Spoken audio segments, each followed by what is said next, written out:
It's a bye week for the Alabama football team, so what perfect time than now to check in on the 2024 Alabama football recruiting class. After all, the early signing day period, really not that far away. We'll break down the commits, the other targets out there still for the Crimson Tide, but if you've got friends who are Alabama fans who maybe haven't paid attention to the recruiting cycle because, there are games that we care more about, then share this video right now on social media. Twitter, Facebook, text it, you name it, share it right now. Let's check in on all of the other major recruiting rankings. We will not be doing ESPN because they just don't care enough anymore to update things from that perspective. The On3 rankings have them 5th overall. There's 2 5-stars, 11 4-stars, 7 3-stars, almost identical to the fact that actually is identical to the 24/7 sports rankings. Rivals, meanwhile, Rivals really kind of fallen off these days, haven't they? Not to throw any shade. 9th overall, 2 5-stars, 10 4-stars, so, 1 more 3-star there. Then in the composite rankings, no surprise, it looks like the Bama's 5th because they're 5th in the other two, and the composite tend to weight more properly, I would say, across all the recruiting rankings.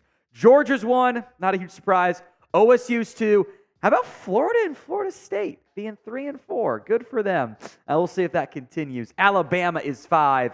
And historically speaking, we know Alabama does not finish very low. They will find a way to get somewhere in that top 5, likely number 1 or 2. So where do you think, when it's all said and done, when all the commits are signed and committed and enrolled, etc., where does Alabama finish in the 2024 recruiting class rankings? We'll use the composite rankings, by the way, and ignore the, individual, Rivals had them 9th and ESPN had them 20th because ESPN doesn't know what they're doing.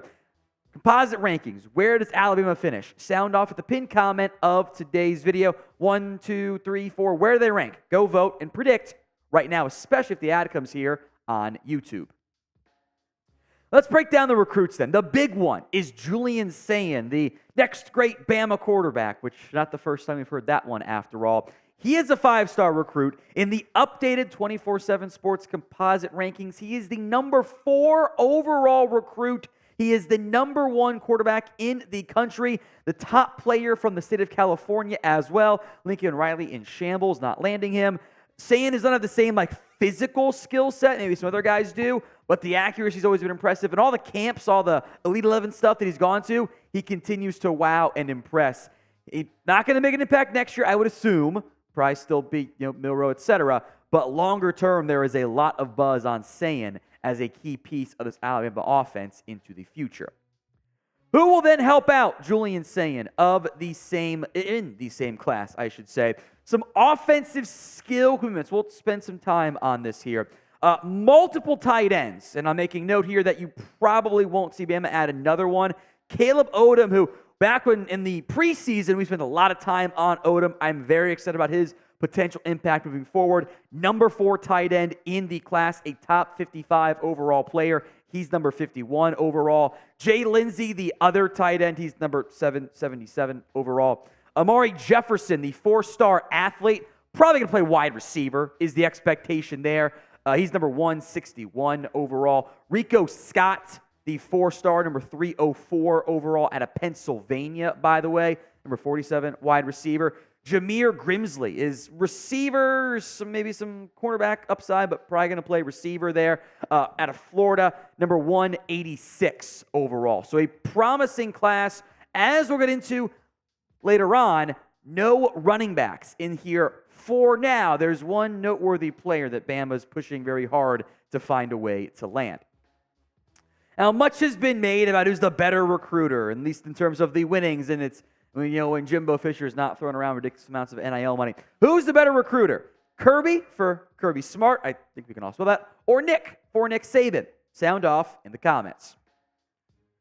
To the offensive line we go. Heavy on the interior side. All 3 players labeled as interior offensive line, which makes sense because Bama's got some very young guys at tackle, so a little bit tougher to get those guys in early when there's not a clear path to playing time.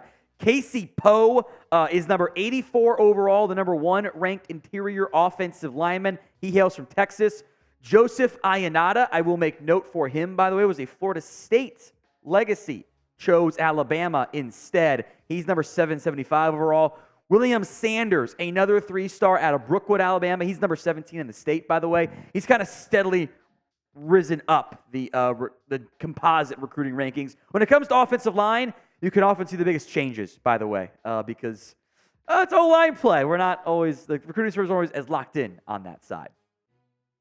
Now, today's show is made possible by Prize Picks. It is the easiest and most exciting way to play daily fantasy sports. It is just you against the numbers. Instead of battling thousands of other players, the pros, the sharks, and you have like this 1% chance of actually making anything, you just pick more than or less than on 2 to 6 player stat projections.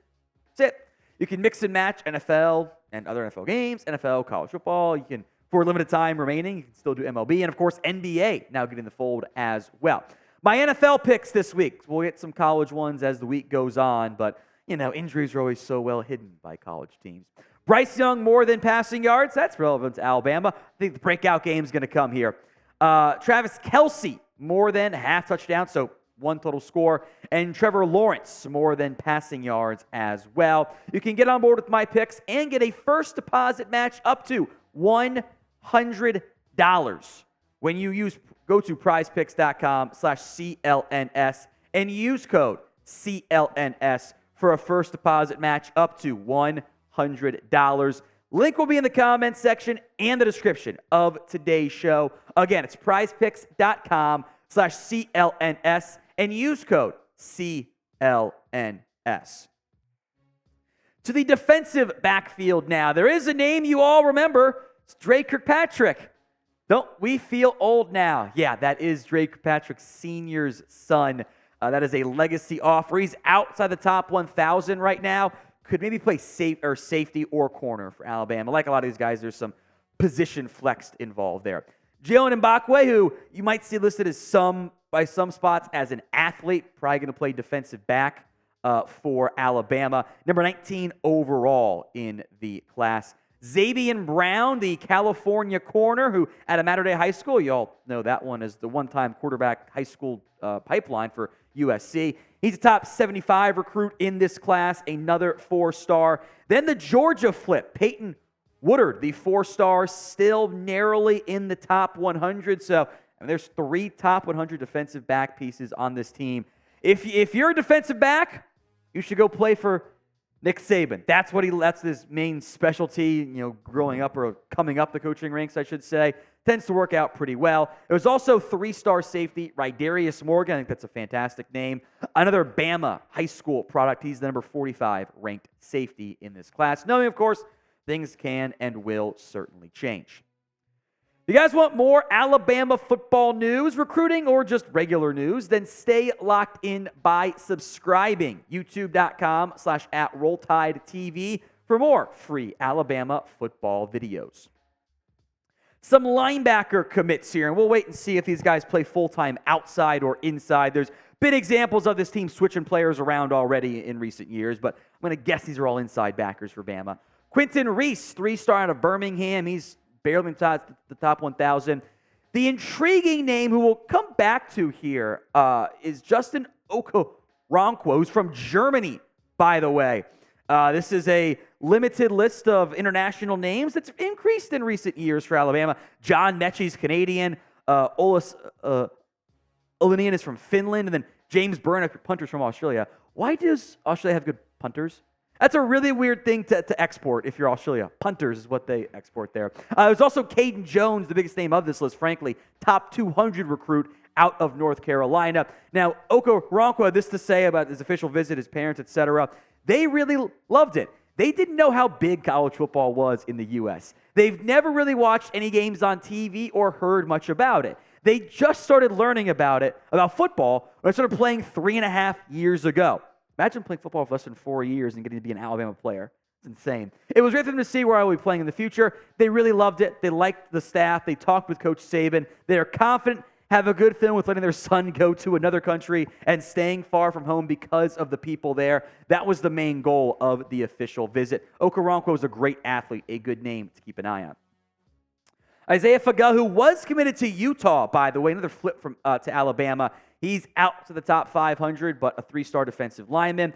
Sterling Dixon, listed as an edge. I appreciate the 24/7 Sports composite rankings now going into edges and D-line and just off-ball linebackers, even though Mel Kiper won't. He's top 200 player, also from the state of Alabama. Fun fact, all 3 guys on this list are from Alabama. And then there's Jeremiah Beeman. It's a great football name. Top 75 recruit, number 6 in the state of Bama, and a top 15 defensive lineman. Some notable targets we'll get to coming up here, but so far, grade the Alabama football recruiting class. A, B, C, D, or F. Sound off in the comments section. Some notable uncommitted targets to keep an eye out here. Daniel Hill is not committed. He also just entered his 3rd Alabama game against Tennessee. This has long been a big target for the Crimson Tide. I would be surprised if they did not get him from that perspective. Jordan Seaton's the biggest name on here. You want to get another offensive tackle. 5-star recruit. Steve, I'm just going to go with M, so I don't offend anybody. Defensive end. Solomon Williams and Jayshon Ross, both 4-star edges. And if you want to keep throwing scholarships, getting into my draft talk there, scholarships at defensive backfield, Zay Mincy is a name to keep an eye out for. So prediction time. Will Alabama land any of these guys? I'd be shocked if they didn't get at least Daniel Hill. But get those predictions in for me in the comments. Y for yes, N for no.